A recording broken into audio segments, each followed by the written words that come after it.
The sky above Tarina was no longer blue, it had turned a deep, burning red as fire rained from orbit. The peaceful planet, known for its glowing forests and quiet oceans, was under attack. Ships shaped like dark knives sliced through the clouds, their engines screaming like monsters from ancient nightmares. These were the Rathri, a ruthless alien empire feared across the galaxy, and they had come to conquer. On the highest tower of the royal palace, Vela stood frozen, her silver eyes wide with horror as she watched her world collapse. Explosions filled the air, shaking the floor beneath her feet. Columns cracked, flames rose from the outer gardens, and screaming could be heard even through the thick glass windows. She was the daughter of the High Speaker, born into peace, raised in wisdom, never taught how to fight. Her people, the Aurelians, believed in reason and light but today. Those beliefs shattered under the fire of enemy weapons. Vela turned to her guards, panic in her voice, demanding to know if help had come. One of them, shaking, whispered that the Galactic Council had refused to send aid. She already knew that. Of course they had promised meetings, not soldiers. But then, the guard added something strange. One race had responded, the humans. She blinked, confused. What good could that do now? One species, from a small planet on the edge of the stars, with no empire, no great armies. But before she could ask more, a deep rumble shook the tower.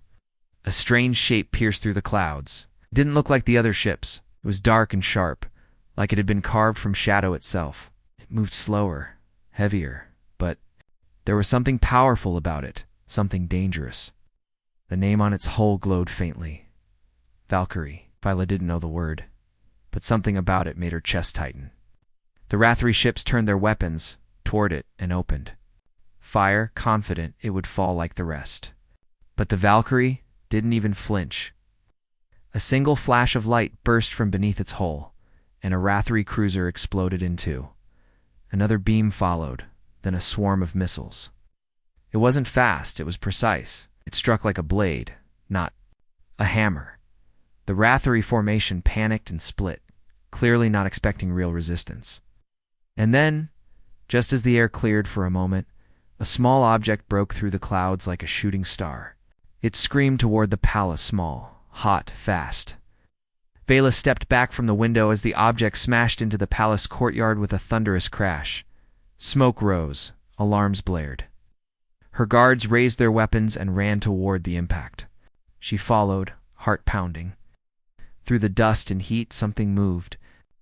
A figure stepped out of the wreckage, tall, wrapped in black armor with glowing red lines across its chest.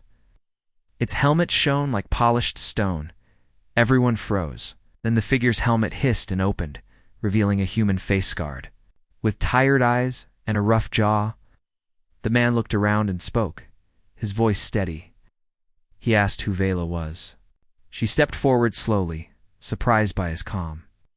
She told him her name, her title, unsure if he was even real. He looked at her for a moment, then nodded. Commander Rourke, he said. Terran forces, I'm here to get you out alive. She didn't understand. Why would a human come all this way for her? She asked him that, straight out. He looked back at the sky, still burning with war, and then into her eyes. But... His voice didn't rise. Because you asked, he said. And because no one else did. The palace shook again. Ports came in. Enemy soldiers were landing. The Rathri were closing in. She stepped back, fear rising in her throat. It was too late. There were too many. She would never survive this. Her people would die with her. She whispered it almost to herself. I won't make it. Elrock didn't move. He looked her straight in the eyes and answered without hesitation. Then I'll make sure you do. And just like that, she realized this man, this stranger from a distant world, was not here to debate or talk or hope. He was here to fight. He was here to stand where no one else would. He was here to carry her through the fire if he had to. So when he turned and ran into the smoke, pulling her behind him, she didn't resist. She followed, because she had no choice anymore. But more than that, because for the first time since the attack began, she felt the smallest spark of something she thought had died hours ago. Hope. Smoke choked the marble halls of the royal palace as Commander Rourke led Vela through broken archways and burning tapestries. The elegant white walls of Tarina's pride now carried black scorch marks, and the golden banners of the Aurelian. People lay torn across the ground. Behind them, Rathari soldiers stormed the palace, shouting in their sharp alien tongue and firing at anything that moved. Their footsteps echoed like thunder, growing closer with every second. But Rourke didn't slow down. He moved like he had done this 1,000 times before, with careful steps and sharp eyes. He was wounded, Vela could see the blood trailing from a gash on his left arm, but he never stumbled. His rifle barked with short, clean bursts, dropping the first 2 enemies that came around a corner. He didn't miss. He never hesitated. Vela followed close, her breath tight in her throat, feeling like every step might be her last.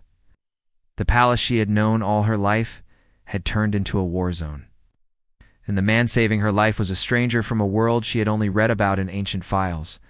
They passed through the Hall of Light, once used for peaceful meetings between great leaders, now filled with shattered glass and smoke. A Rathari squad opened fire from above the balcony, and Rourke pushed Vela down behind a stone bench, his body shielding her as shards of stone exploded around them.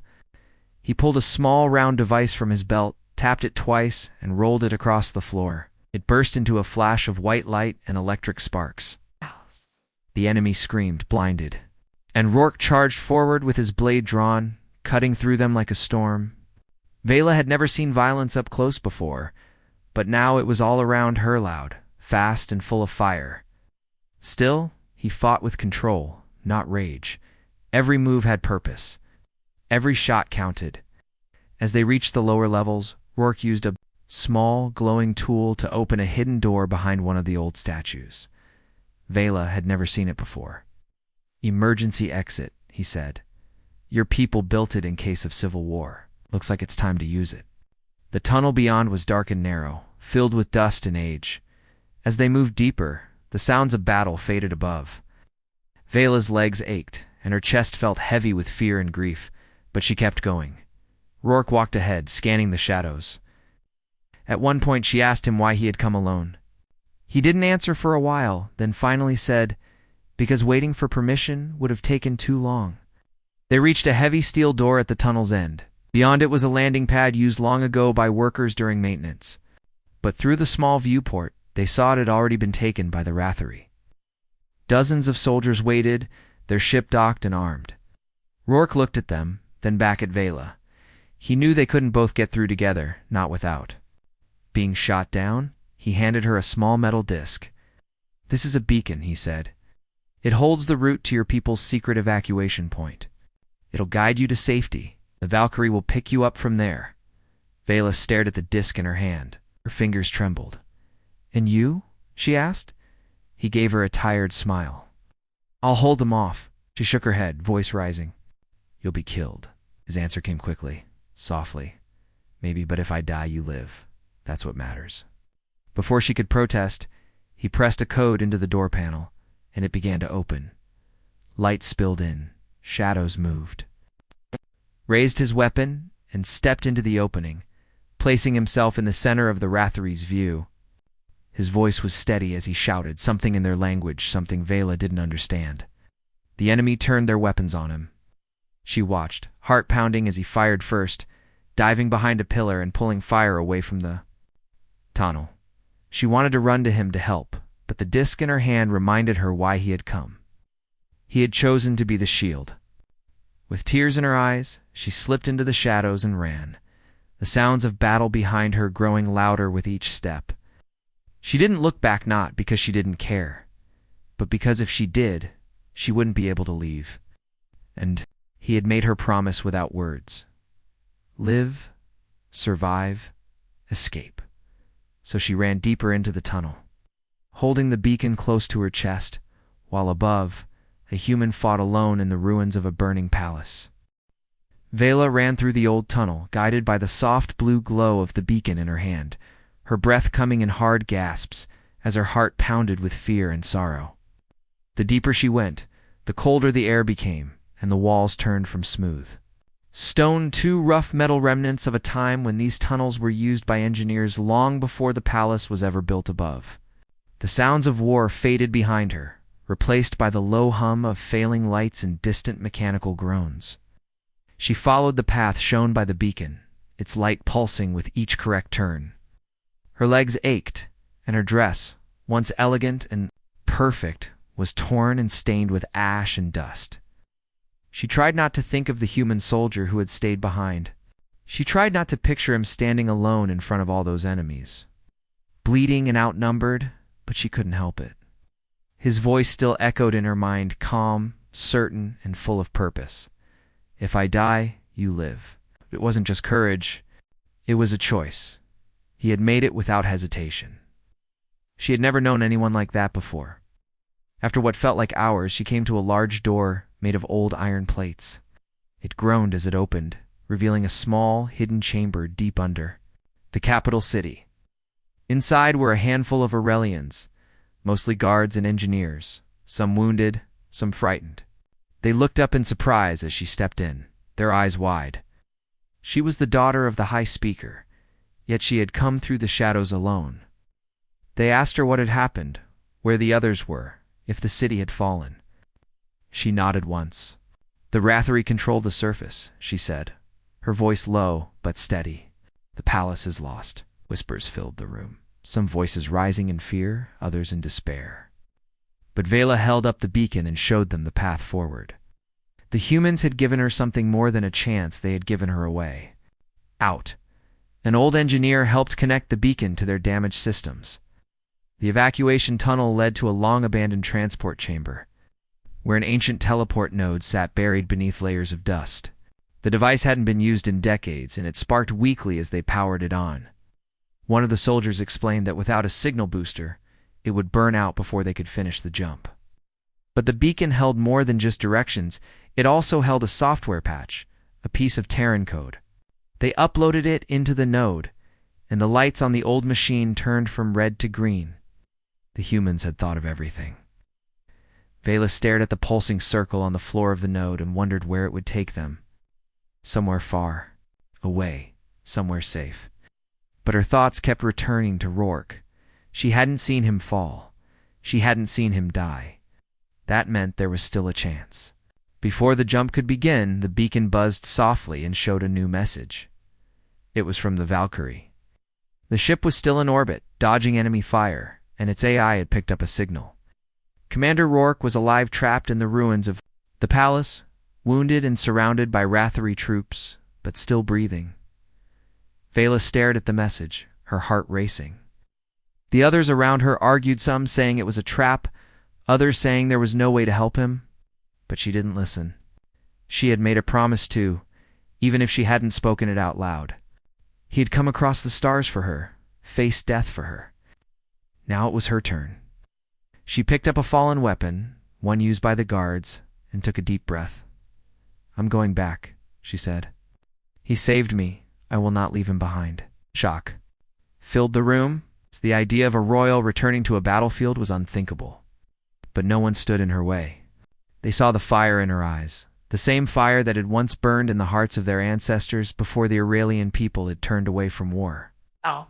They helped her prepare strapping on a small shield, patching her communicator into the Valkyrie's system, and marking the safest return path. When the teleport beam opened again, she stepped through it without fear. A flash of blue light wrapped around her, and the world vanished. When her vision cleared, she stood back on the edge of the ruined city. The sky was still filled with smoke, the towers cracked and broken. Distant gunfire echoed in the distance. She could feel the heat of war in the air. Holding the beacon tightly, she followed its signal, moving through the wreckage with quiet steps, her heart full of both fear and determination.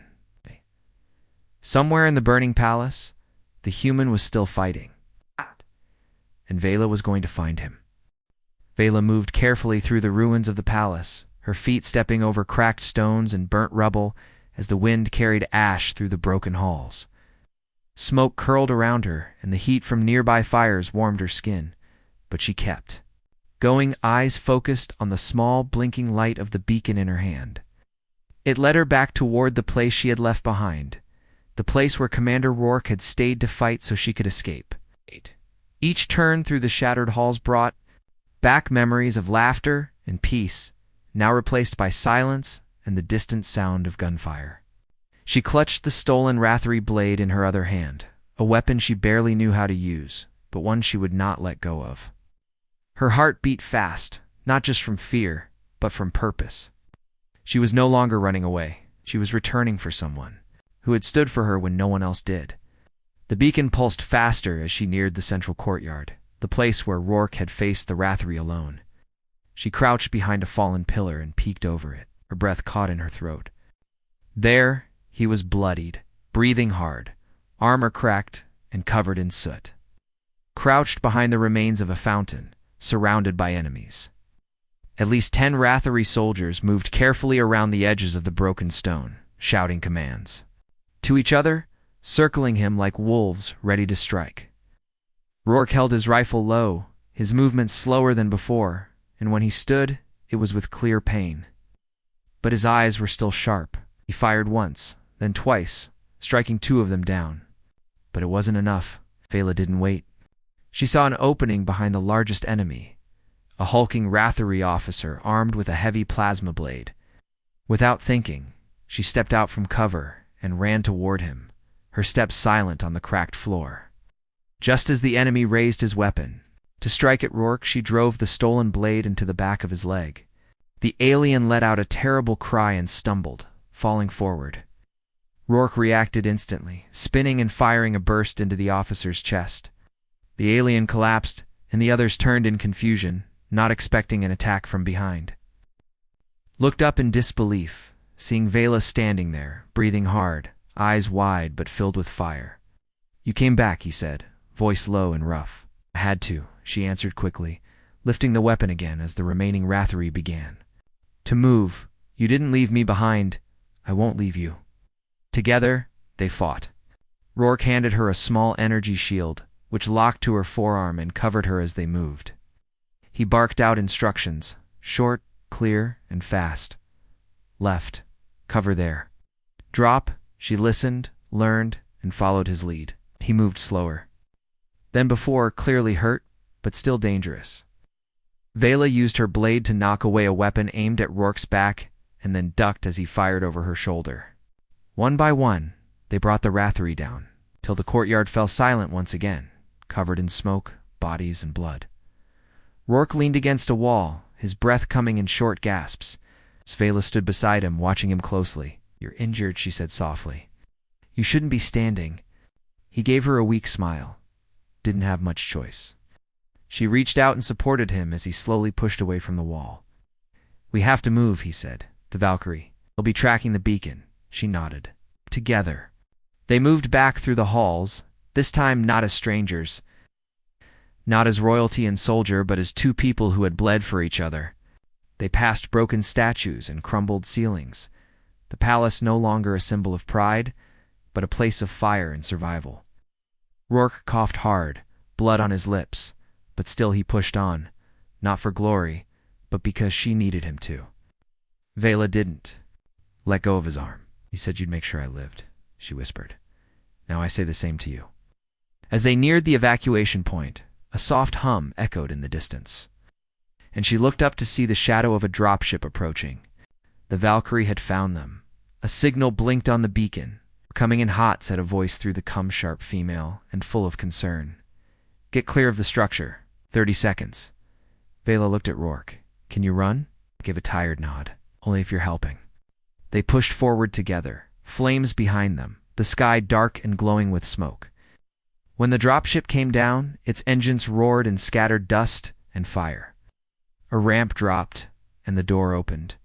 A soldier in heavy armor reached out. "Get in," she shouted. Rourke stumbled, and Vela pulled his arm over her shoulder, guiding him up the ramp, just as a final explosion burst through the palace entrance. The door shut behind them, sealing them into the belly of the Valkyrie.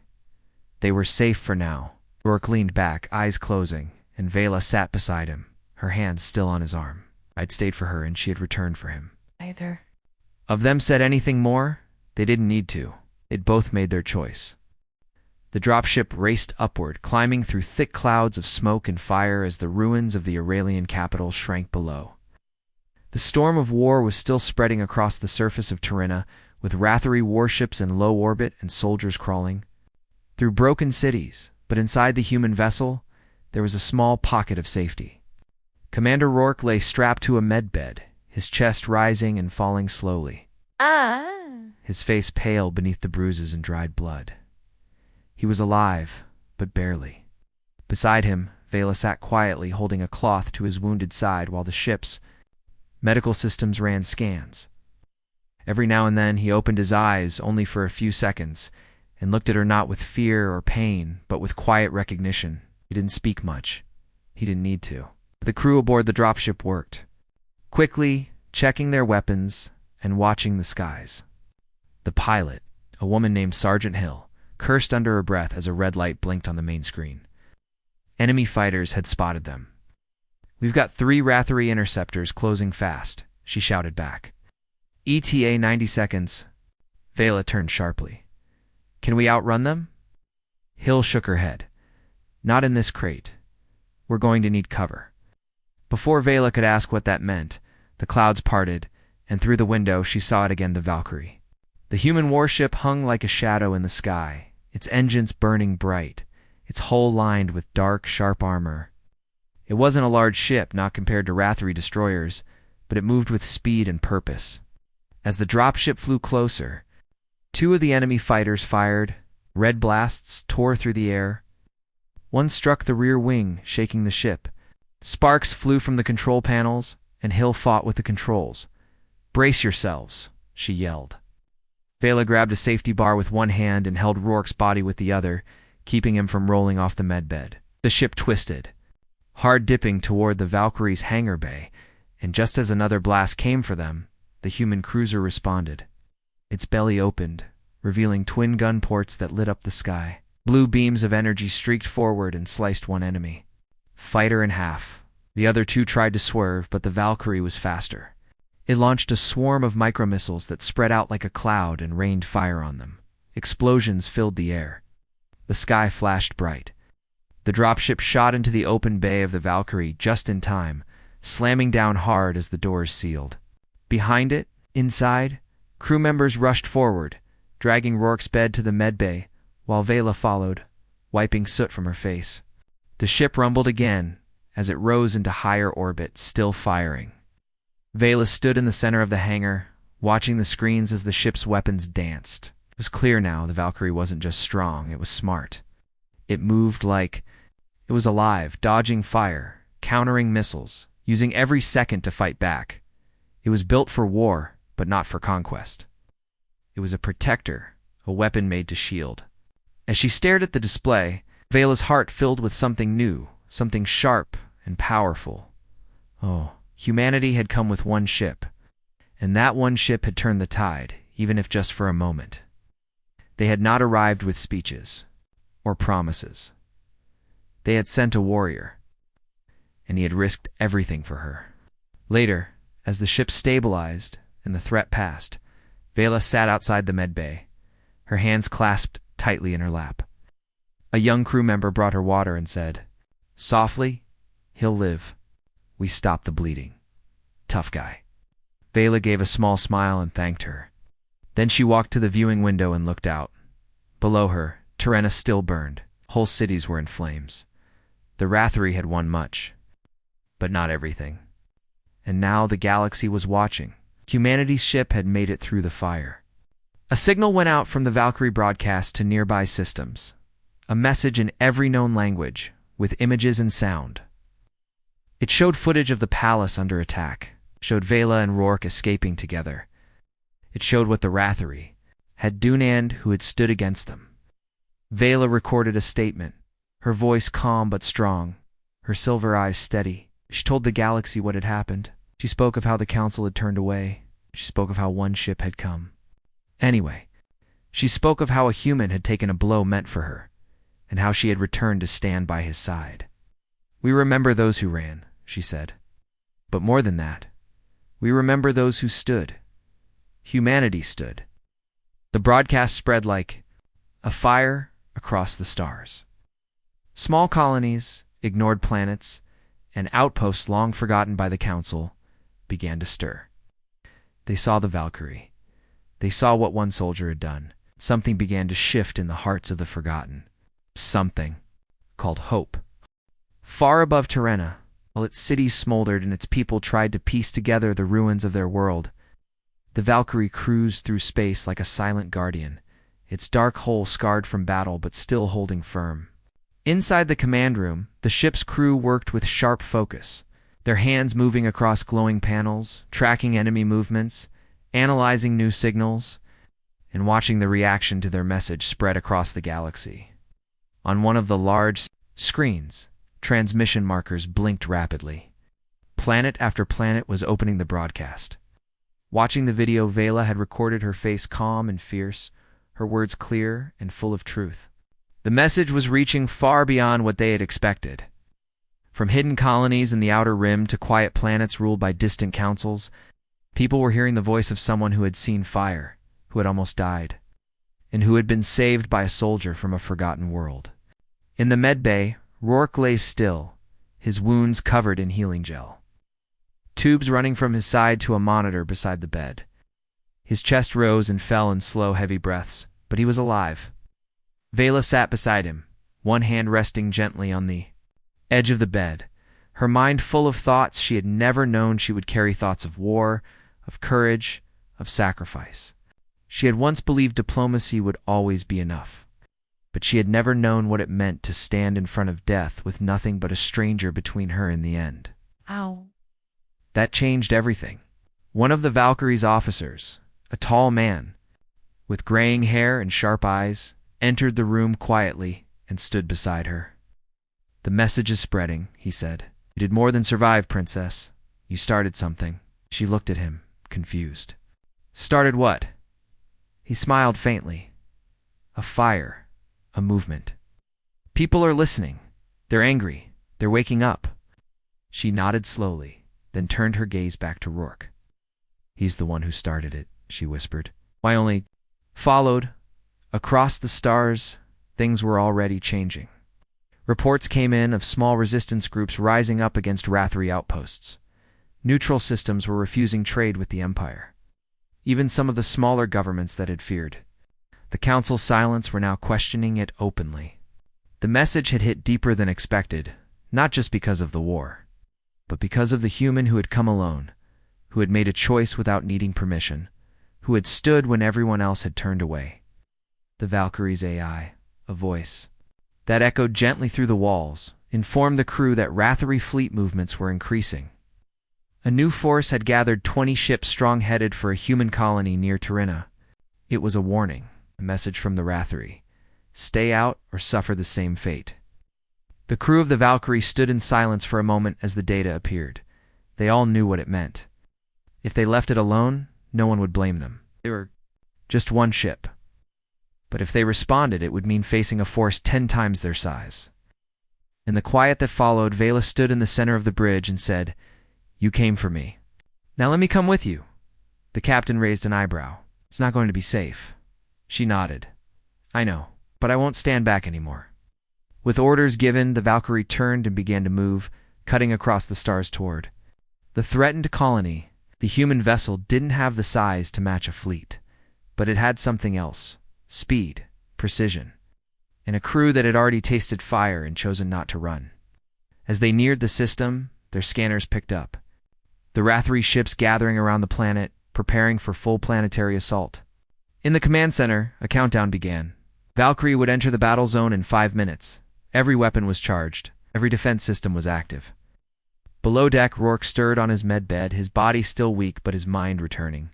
To the fight, Vela visited him again before the battle began, placing her hand gently on his shoulder. "We're going in," she whispered. "We started something, and now we're going to finish it." His eyes opened slowly, tired but steady, and he gave a small nod. "You lead now," he said. "Don't stop." As the Valkyrie reached the edge of the enemy formation, The stars lit up with the glow of engines and energy fields. The humans didn't fire first, they waited. A warning was sent. A message from the captain. Leave now or be removed. The Rathri didn't respond. They launched missiles. Oh. And in that moment, the sky became fire again. But this time, it wasn't a world being destroyed. It was a spark of resistance becoming a flame. The Valkyrie, just one ship, dove into the heart of the fleet with courage instead of numbers, with truth instead of fear. Across the galaxy, thousands watched the battle unfold live, carried by signal relays and smuggled transmitters. And everywhere it reached, people whispered the same thing: they're fighting back.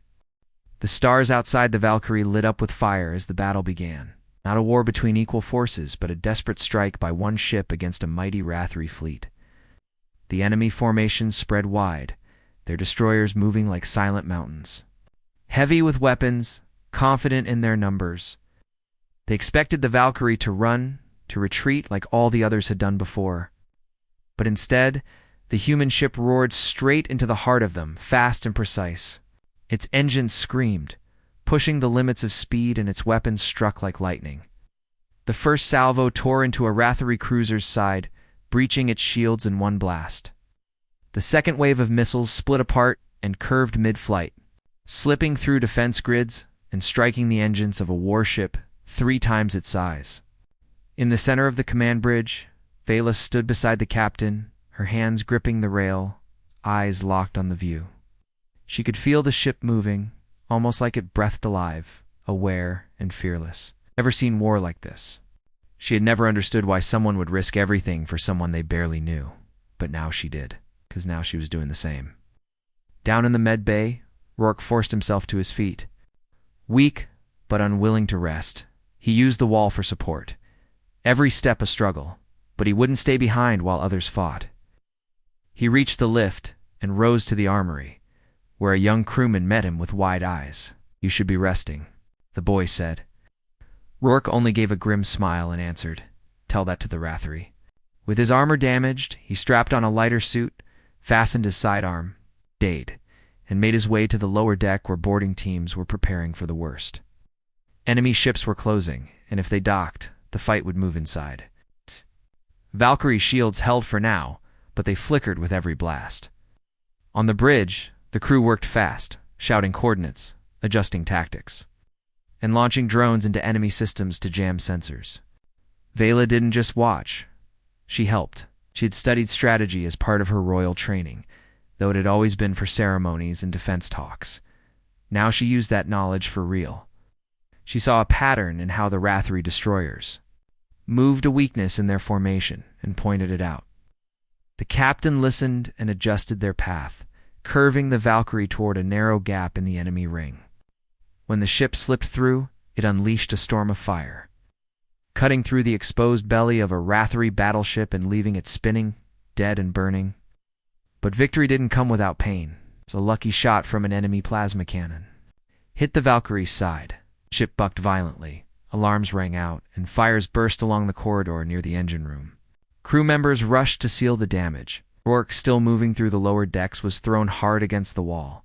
He tasted blood but stood again, rage in his heart.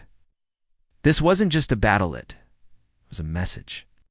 A fight to show the galaxy that humans would not kneel, that the Forgotten still had fire. The enemy tried to board, sending a small ship to lock onto the Valkyrie's side. Rourke and the others met them at the airlock. He fought like a stormquake, brutal and unshaken, even wounded. Vela left the bridge and joined him, armed and armored. She moved like someone who had seen death and chosen to fight it. The two stood side by side, blade and blaster, striking down every Rathri who tried to force their way through. When the last soldier fell, they stood over the bodies, breathing hard, the smoke thick in the hall, the lights flickering. Rourke looked at her, blood running from a cut above his eye. "You didn't have to come down here," he said. She wiped soot from her cheek and looked at him steady. "Neither did you. But here we are." They smiled, small, tired, but real. The battle outside continued. Valkyrie had taken hits, but the Rathri fleet was broken. 4 ships had fallen, others damaged, and the rest were pulling back. The captain broadcast one final message. Across all channels, Tarina stands. Humanity stands. You want to break us? Come and try again.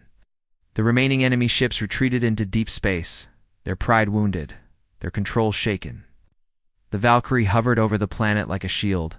Survivors on the ground cheered when the transmission reached them. The fire was not gone, it had spread. In the days that followed, messages poured in from across the stars. Small human ships from distant colonies sent their signals. Independent worlds raised their banners. Old allies who had once turned away now reached out again. One action had become a wave. One human had made a choice, and because of that, others did too. On the bridge of the Valkyrie, Vela stood beside Rourke, both of them looking at the stars through the wide glass. The wounds were still healing. The scars would never fade. But what mattered most was this. They had stood, and the galaxy would never forget it. As the ship turned toward its next mission, Rourke glanced at her and said, "So, what now?" Vela smiled, her voice strong. "Now we keep going. One fire at a time."